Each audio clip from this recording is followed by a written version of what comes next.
Today, the existence or non-existence of God keeps being one of the hottest debated topics. There are hundreds of groups on Facebook, books, articles, TV shows, YouTube channels, debate forums on the web. Secular organizations deal solely with the quest of God's existence. I'm sorry. Let's do this.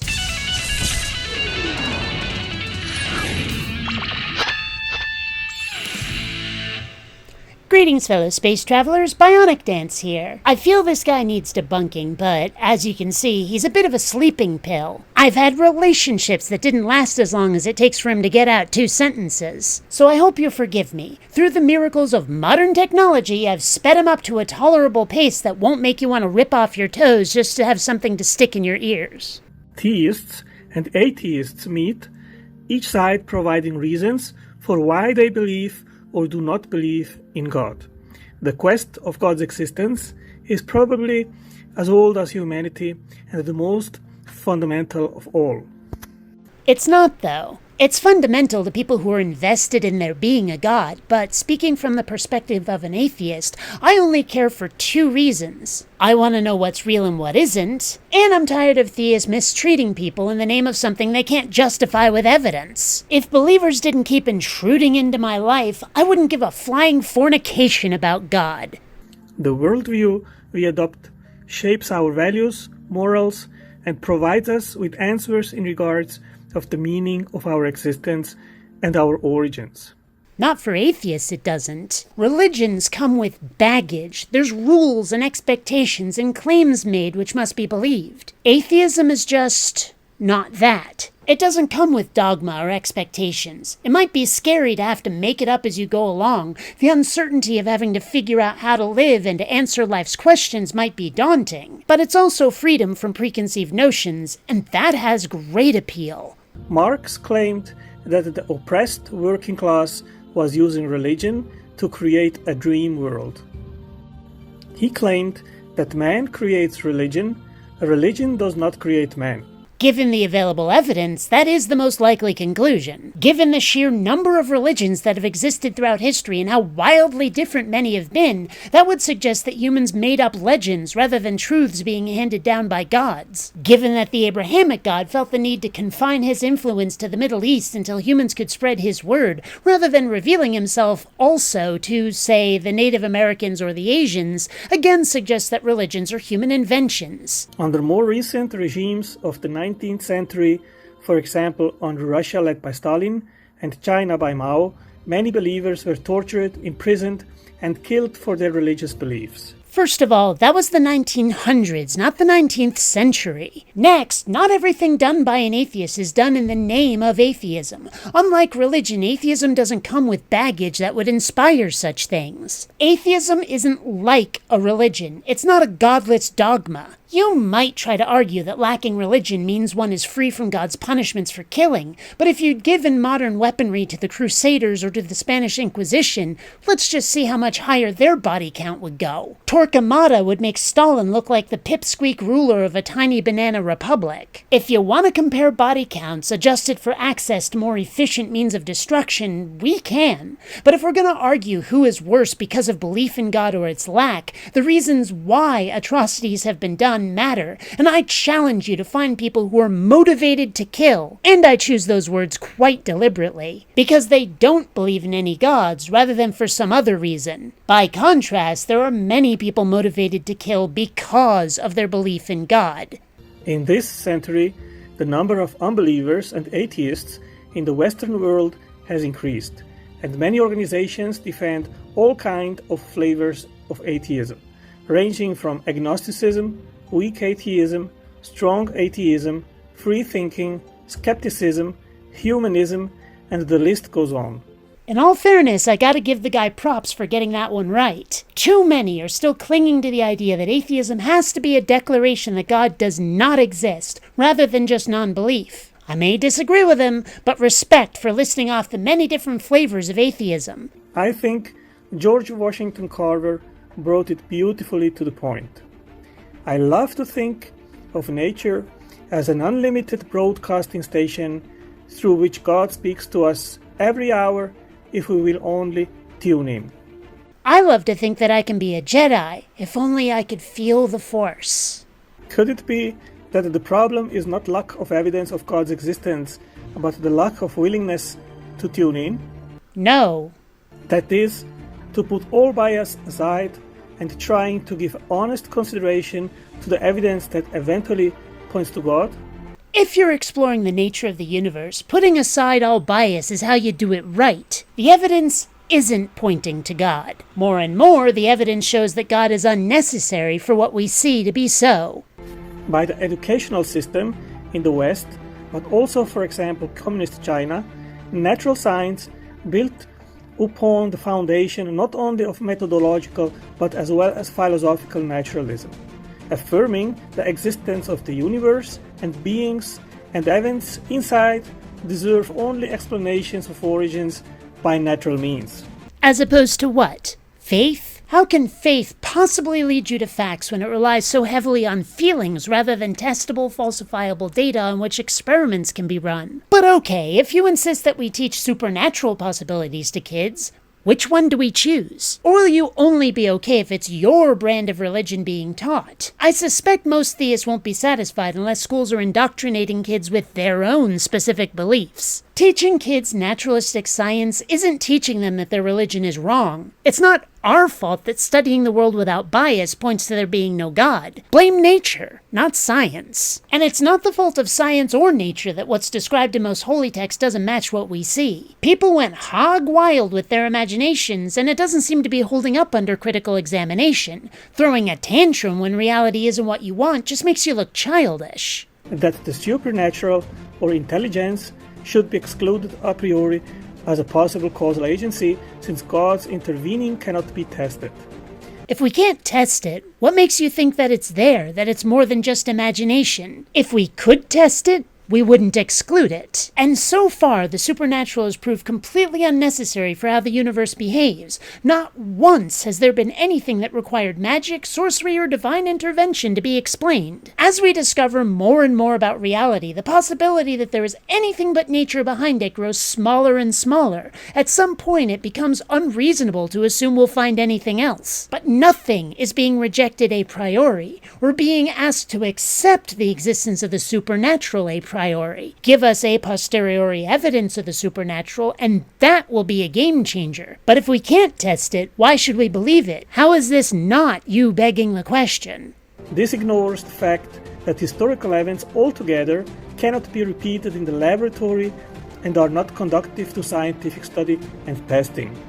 Tell that to archaeologists. We can put history to the test in the laboratory. And even if we couldn't, allegedly God is eternal, so we could have evidence from present day. But somehow every supernatural event that could prove religion dried up as soon as we could really put it to the test. Resurrections just kind of stopped after we invented cameras and EEGs. Funny that. God doesn't heal amputees, and certainly not on video. At least, not without the help of CGI. The environmental conditions back in the past are not known.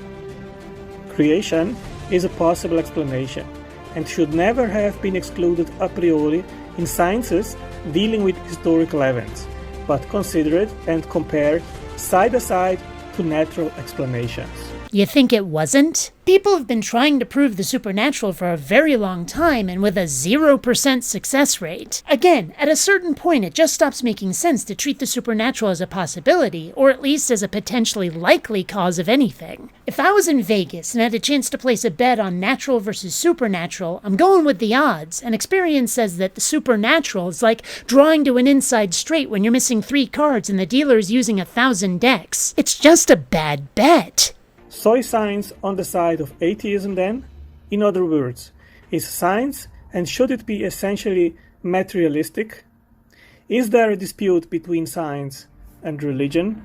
I suppose you could say that there is, but it's religion's fault for making unsupportable claims. Religion tells us something is so, then tells us to not check, to just take it on faith. But we did check, and it turned out to be not so. In fact, depending on what that something was, we've often found that it was impossible, completely contradicted by what we found in the real world. And rather than accept this, religious people started throwing tantrums, claiming that science is against religion, blah, blah, blah. But science isn't against religion. If it turned out that there is a God, and we could find him and verify his existence, describe his nature by our experience rather than just our words, then science and religion would be aligned together. But religion made some really bad claims that turned out to be provably wrong, and God's fan club refuses to accept it. This science versus religion rivalry is entirely invented by theists who can't admit they're mistaken. And what's 2 parts funny and 3 parts sad is how many of these theists don't even know what they're talking about. They've invented this boogeyman, this coven of evil scientists who hate religion and do everything they can to tear it down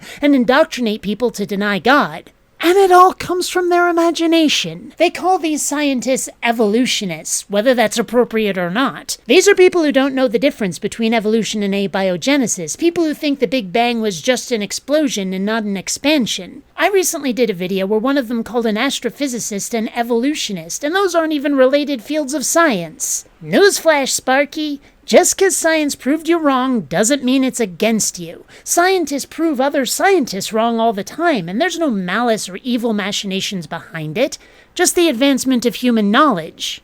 The 2 main points of inquiry are if there is a direct revelation expressed in one of the existing religions that is trustworthy. Well, that's the problem, innit? Experience shows us they're not trustworthy. And if the physical natural world points to a creator or not. If there is a conversion of the 3 faculties into one predominant direction, which tops the other.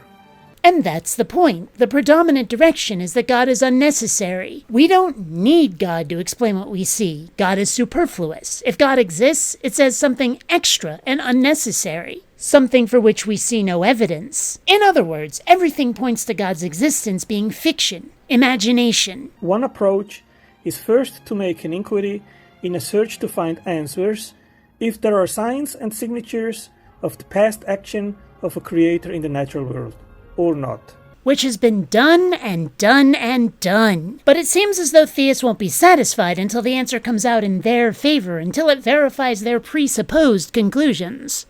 For that, we need to know what constitutes evidence and signature of design, and the past action of intelligence. When we say something is designed, we mean it as created intentionally and planned for a purpose.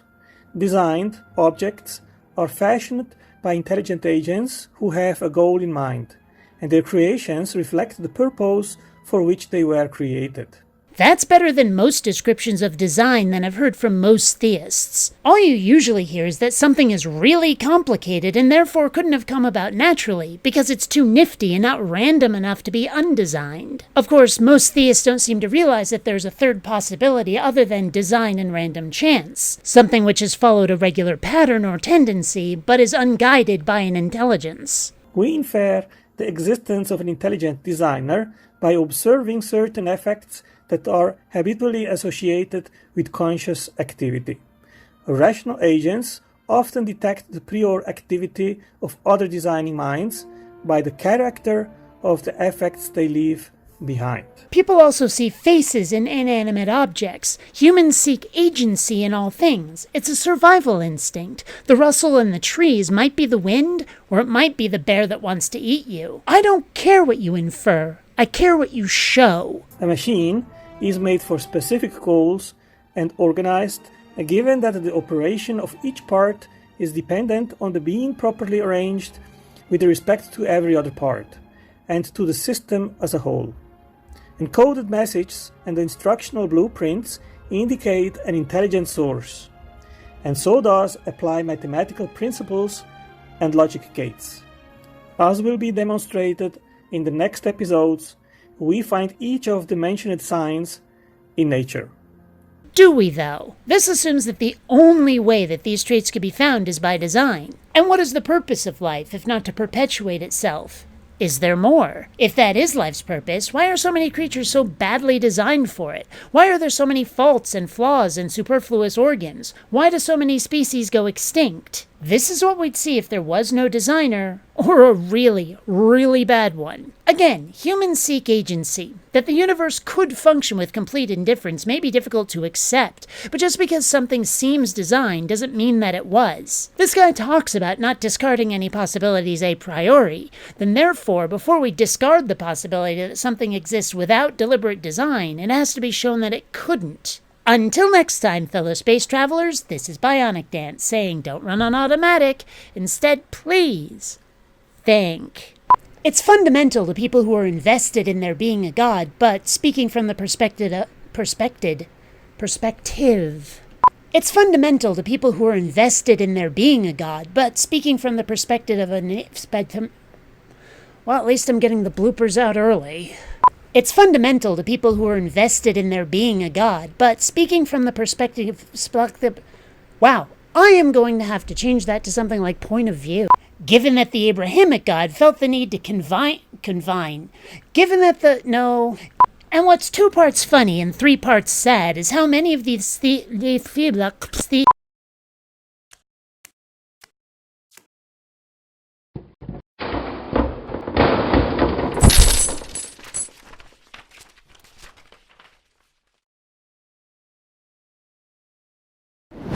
You've got 2 choices.